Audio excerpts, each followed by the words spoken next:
He has a telepath with him. I think I can take her in a psi fight, Virtuoso said. Amunet teach you that? Darkspeed asked. Very well. Okay, take her out. Virtuoso closed her eyes and made tight fists.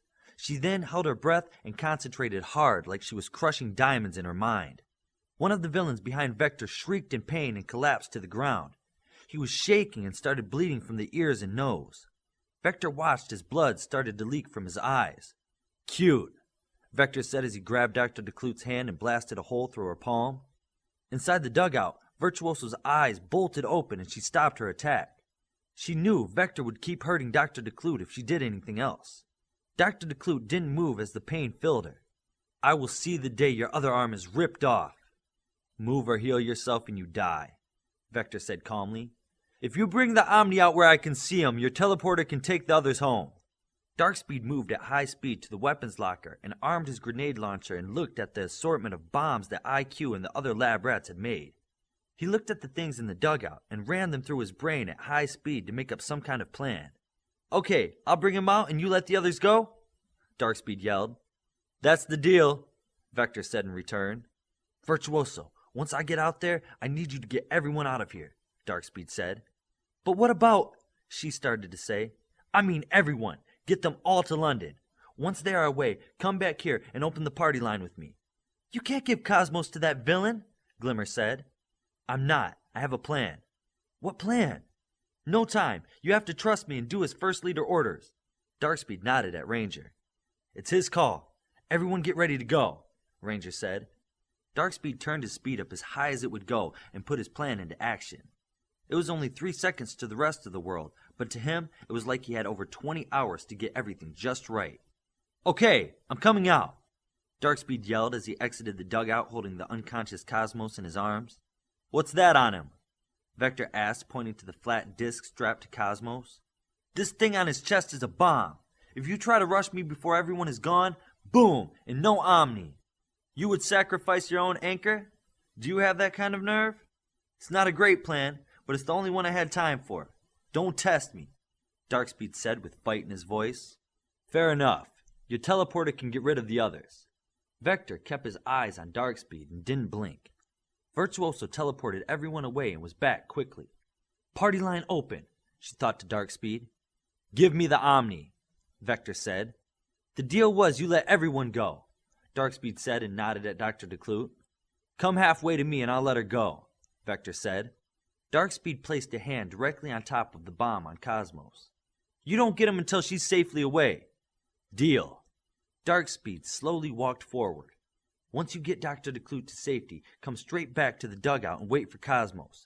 Once you get him out of here, don't come back. Darkspeed thought to her. What about you? I haven't gotten that far yet. Darkspeed was in position, and Vector simply let go of Dr. DeClute. She rushed from him to near Darkspeed. Give him to me, she said. Darkspeed held Cosmos with one free hand and pushed her away with another. When this is over, you can thank me for your life and for the life of your granddaughter. You can't just give him to that monster, Dr. DeClute said as she readied to try to take Cosmos. Virtuoso, make her come back to you, Darkspeed yelled. Dr. DeClute tried to resist, and her trained mind made Virtuoso work to control her. In the end, Dr. DeClute walked back to the dugout. I'll be back in just a second, Virtuoso thought as she disappeared. Let's take this slow, Darkspeed said as he softly knelt to place Cosmos on the ground. Vector looked pleased. I don't have any intention of hurting the boy. On the contrary, I want him to grow to be the most powerful being ever to have lived.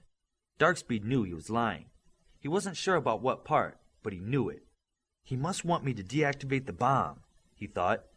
If you would be so kind as to take that bomb off of him, Vector said. I'm back, Virtuoso thought to Darkspeed.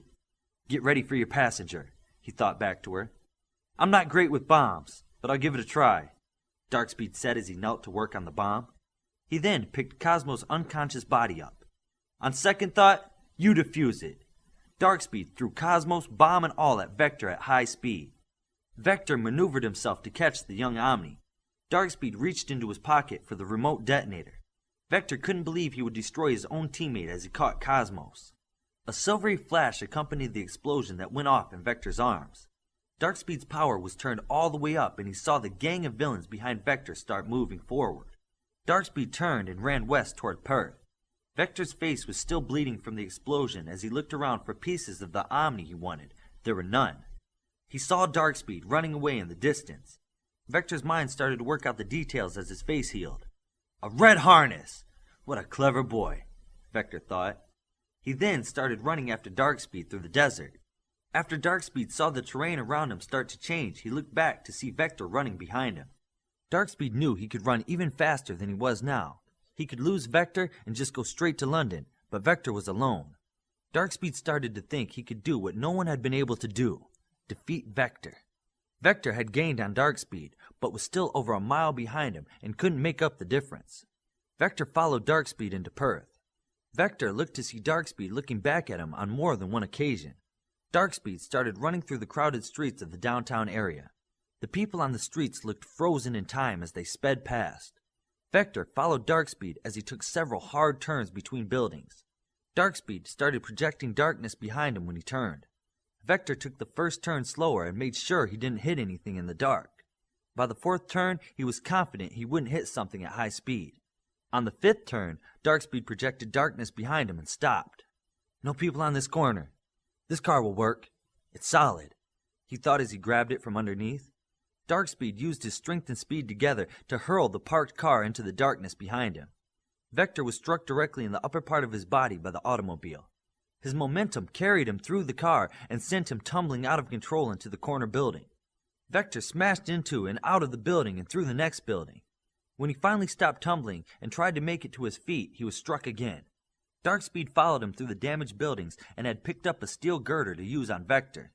Vector's face was cut open as he was batted backward.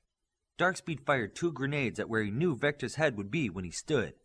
On cue, Vector caught 2 big explosions in the face and he staggered backward. Darkspeed ran at Vector as fast as he could, still holding the girder. At the last instant, he fell down into a baseball slide and kicked Vector in the knee. Vector made a pained noise as his knee snapped backward at an ugly angle. Darkspeed flipped back to his feet and raised the girder to finish the job. Vector extended his hand at Darkspeed's head and fired a black beam from his index finger. Darkspeed moved as fast as he could to dodge. The beam caught him on the side of the face and took off most of his right cheek. He staggered back from the intense pain and created darkness all around them. Darkspeed then tightened his grip on the girder as he looked at Vector in the darkness. Vector extended all 5 fingers on his golden hand and then each of them fired beams. He did it again and again until Darkspeed was struck through one leg and then again through the left side of his chest. Darkspeed then hobbled away as fast as he could. He kept the darkness up as he made distance from Vector. As Darkspeed made it to a main street, he saw that Vector's beams had cut through buildings, cars, and people.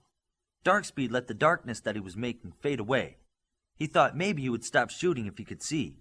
Darkspeed wasn't sure he could outrun Vector with his wounds. He entered one of the glass office buildings and made his way up to the 4th floor. After some looking around, he found a good place to watch the street below.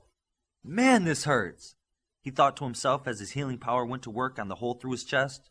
The leader of First Team started to feel a little better when he saw Vector hobble out and onto the street. Vector was limping badly as he looked down the street both ways. Darkspeed kept low and didn't want to be seen by Vector. I think he might heal faster than me, Darkspeed thought as he watched Vector leave down the street with a limp. Once Darkspeed was healed and alone, he ran across the land and water to London. The morning sun faded behind him as he ran onto the dark side of the globe. Smoke was rising out of part of the headquarters, and fires could be seen around London.